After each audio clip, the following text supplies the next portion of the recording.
Hey friends, welcome to Veer Chemistry. Today we are going to discuss a very important topic that is stoichiometry. Friends, ये जो topic है ये mostly हमारे matric और first year classes में present होता है और जो बहुत एक पिविटल रोल प्ले करता है एग्जामिनेशन क्वेश्चंस में।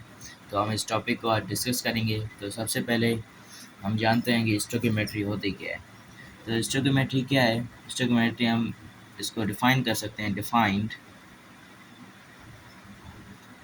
ये क्या है? स्टोइकियोमेट्री क्या है? डिफाइंड एज अ फील्ड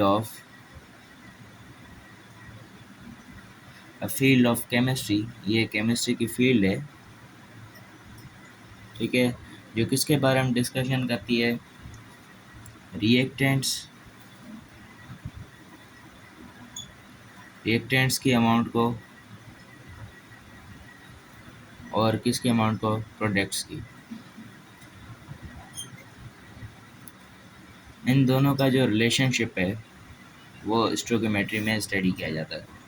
इसको हम ये भी कह सकते हैं क्या? क्वांटिटेटिव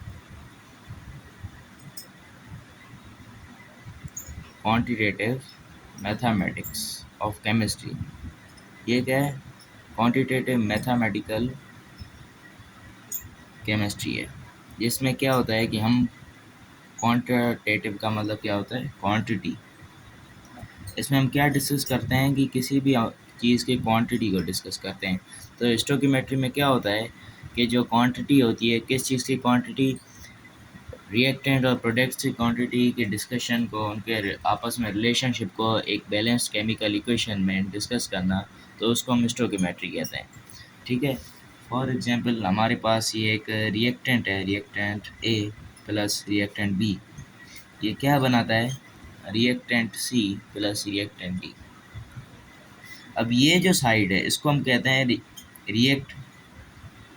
रिएक्टेंट साइड, और ये जो हमारे पास केमिकल रिएक्शन से बना उसको हम प्रोडक्ट कहते हैं, ठीक है। अब इसमें देखें, ये क्या है? एक अमाउंट ऑफ रिएक्टेंट है और ये अमाउंट ऑफ प्रोडक्ट है। अब स्टोइकियोमेट्री यही बताती है कि stoichiometry is defined as the quantitative mathematics of chemistry. It describes and calculates the relationship between the reactants and products. इन दोनों के रिलेशनशिप को स्टडी करना, इनके आपस में ताल्लुक़ को जानना, उसको ही हम क्या कहते हैं? स्टोइकियोमेट्री कहते हैं। तो यही जो है हमारे आज की वीडियो का टॉपिक है, जिसमें हम डिस्कस करेंगे कि स्टोइकियोमेट्री के बारे में, उसके कैलकुलेशंस के बारे में, ठीक है।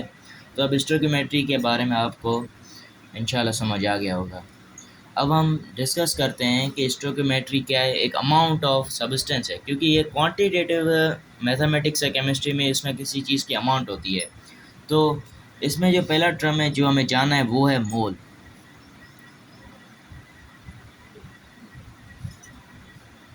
तो सबसे पहले जानते हैं कि मोल क्या होता है। मोल क्या है? ऐसा यूनिट ऑफ अमाउंट। ये आपने नाइन्थ में पढ़ा होगा। मोल क्या होता है? ऐसा unit of amount of any substance. किसी भी चीज़ की मिकदार को, उसके ऐसा यूनिट, उसको हम क्या कहते हैं? मोल कहते हैं। तो मोल को हम कैसे डिफाइन कर सकते हैं? मोल कह सकते हैं, मोल इज़ द ऐसा unit of amount of substance. ये क्या है? एक ऐसा यूनिट है। ऐसा यूनिट मतलब सिस्टम इंटरनेशनल, ये एक ऐसा स्पेसिफिक यूनिट है जिसको हम इस्तेमाल करते हैं किसी भी केमिकल इक्वेशन में रिएक्टेंट या प्रोडक्ट की अमाउंट को डिटरमाइन करने में, ठीक है। तो मोल एक ठीक है सब्सटेंस है। जैसे आपको पता है कि 1 डज़न, अगर आप फॉर एग्जांपल मार्केट जाते हैं और उधर आप कहते हैं कि I want 1 dozen of bananas, तो 1 डज़न का क्या मतलब होता है कि आप एक ही सिर्फ बनाना मांग रहे हैं? नहीं, 1 डज़न क्या है, किसके बराबर है? 12 बनानास। तो इससे ज़ाहिर होता है कि 1 डज़न की मीनिंग है 12 बनानास। तो एक मोल की क्या मीनिंग हो सकती है? मोल भी वैसे ही सिमिलर है। जैसे 1 डज़न में 12 बनानास होते हैं, या कोई भी डज़न में 12 थिंग्स होती हैं, तो ऐसे मोल भी वही है।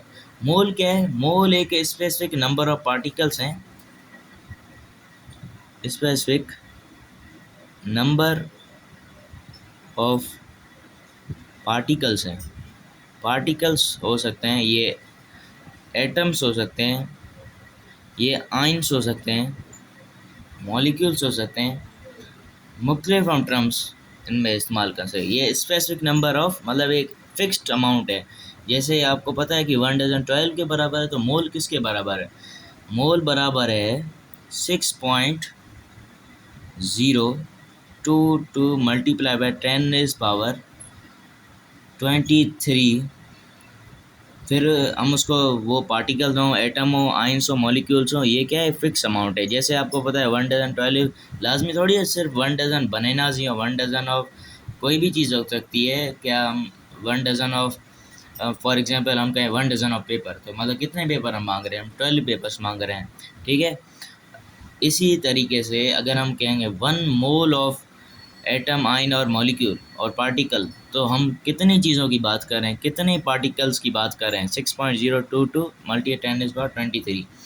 ये जो मैथमेटिकल डिजिट है, इसको किसने डिस्कवर किया या इसको इक्वेशन से ड्राइव किया, प्रूव किया? तो उस साइंटिस्ट का नाम है एवोगैड्रोस। इसी वजह से इसको एवोगैड्रोस नंबर भी कहा जाता है। इसको कहा जाता है एवोगैड्रोस नंबर, जिसको हम रिप्रेजेंट करते हैं Na, ठीक है। तो अब आपको मोल समझ आ गया। अब इसको हम कंक्लूड ऐसे करेंगे कि मोल क्या है? अ मोल इज़ अ ऐसा यूनिट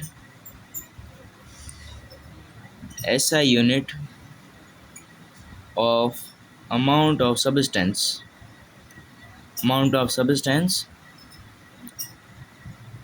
और ये किसका रेशो है? It is the ratio two mass in grams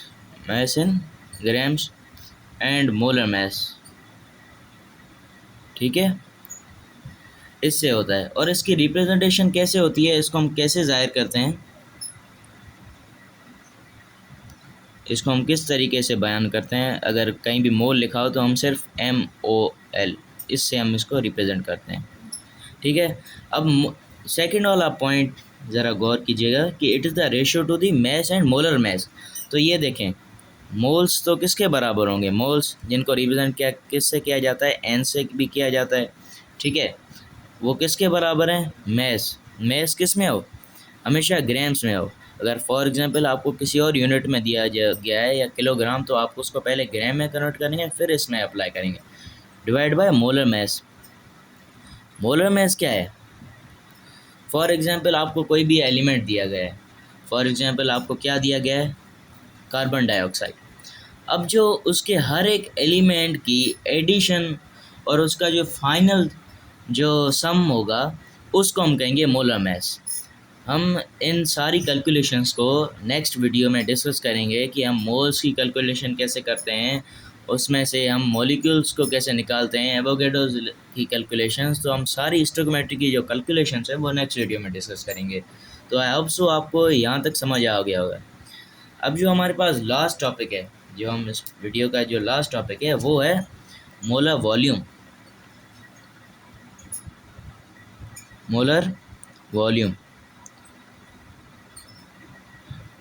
आप लोग यही सोच रहे होंगे मोलर वॉल्यूम वही वॉल्यूम है जो एक मोल ऑक्यूपाई करता है। तो क्या है? ये एक फिज़िकल वॉल्यूम है। क्या है? एक फिज़िकल वॉल्यूम है जो किससे ऑक्यूपाई होता है? बाय एग्जैक्टली 1 मोल। एग्जैक्टली जो 1 मोल ऑक्यूपाई करता है किस पे? एट STP का मतलब होता है स्टैंडर्ड टेम्परेचर एंड प्रेशर। हमारे पास स्टैंडर्ड जो टेम्परेचर है वो 25 डिग्री सेल्सियस है और प्रेशर है वो 1 ATM है। तो जो स्टैंडर्ड टेम्परेचर या प्रेशर पे एक मोल जितना एरिया कवर करता है, तो उसको हम कहते हैं मोलर वॉल्यूम, ठीक है। उसको हम क्या कहते हैं? Molar volume. और इसको हम रिप्रेजेंटेशन इसकी कैसे होती है?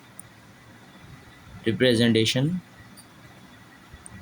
इसको हम किससे ज़ाहिर करते हैं? अगर फॉर एग्जांपल हमें फार्मूलाज में हम तो इतना बड़ा नाम तो नहीं लिखते, तो हम इससे किससे ज़ाहिर करते हैं? वो हम ज़ाहिर करते हैं V + n। अब जो इसका जो फार्मूला है, ठीक है, अब एक फार्मूला है अगर हम for example molar volume find करना है हमें, मोलर वॉल्यूम, तो उसमें हम क्या लिखते हैं, V M is equal to volume, हमें कितना वॉल्यूम दिया गया है, divide by number of moles, जिनको हम एन से भी लिखते हैं, ठीक है, उनको हम किस से लिखते हैं, नंबर ऑफ मोल से। अब आपको पता है कि एक एसटी पे टेम्परेचर प्रेशर इतना होता है। अब ये भी आप जान लें कि एसटी पे वॉल्यूम कितना होता है। अगर फॉर एग्जांपल कोई भी सब्सटेंस है वो कितना वॉल्यूम एसटी पे, वो होगा 22.14 डेसीमीटर क्यूब, और कई कई बुक्स में तो exactly 24 decimetre cube. So friends, ये हमारे कंप्लीट एक वीडियो थी किस पे, स्टोइकियोमेट्री पे, जो एक बहुत ही इंपॉर्टेंट टॉपिक है। अब इसका हम एक क्विक रिव्यू करते हैं कि स्टोइकियोमेट्री क्या है। एक फील्ड ऑफ केमिस्ट्री है जिसके अंदर हम डिस्कस करते हैं अमाउंट ऑफ प्रोडक्ट और रिएक्टेंट का आपस में रिलेशनशिप क्या है। इसको हम क्वांटिटेटिव मैथमेटिकल केमिस्ट्री भी कह सकते हैं, क्योंकि हम इसमें क्वांटिटीज़ की बात करते हैं। और मोल क्या है, मोल क्या एक ऐसा यूनिट ऑफ सब्सटेंस है, जैसे एक डज़न में के कितनी चीज़ें होती हैं, 12 चीज़ें होती हैं, तो एक मोल में कितनी होती हैं, 6.022 × 10⁻23 चीज़ें होती हैं, जिनको हम एवोगैड्रोस नंबर भी कहते हैं, ठीक है। इसका ऐसा यूनिट, ये किसका ऐसा यूनिट है, अमाउंट ऑफ सब्सटेंस का है। ये किसका रेशो है, to the mass and molar mass. इसको हम रिप्रेजेंट किससे करते हैं, मोल से करते हैं और एन से भी करते हैं। इसका फार्मूला क्या है, मोल किसके बराबर है, mass divide by molar mass, ठीक है। और लास्ट जो है मोलर वॉल्यूम, मोलर वॉल्यूम किसके बराबर है, मोलर वॉल्यूम क्या है कि फिज़िकल वॉल्यूम है जो एक मोल ऑक्यूपाई करता है एट एसटीपी, ठीक है। और इसको हम रिप्रेजेंट करते हैं वीएम से। इसका फार्मूला है वो वॉल्यूम डिवाइड बाय मोल्स। और एक एसटीपी पे, मतलब स्टैंड टेम्परेचर प्रेशर पे कितना एक वॉल्यूम होता है, वो 24 डेसीमीटर क्यूब कह सकते हैं, या फिर 22.14 decimetre cube. Hope so friends आपको अंडरस्टैंड कि ये वीडियो अच्छी तरीके, अगर आपको नहीं आई, आपको इसके नोट्स चाहिए, तो आप please in the given description एक इस मेल पे आप मुझे मेल कर दें, मैं आपको इसके सारे नोट्स प्रोवाइड कर दूंगा। Thank you very much.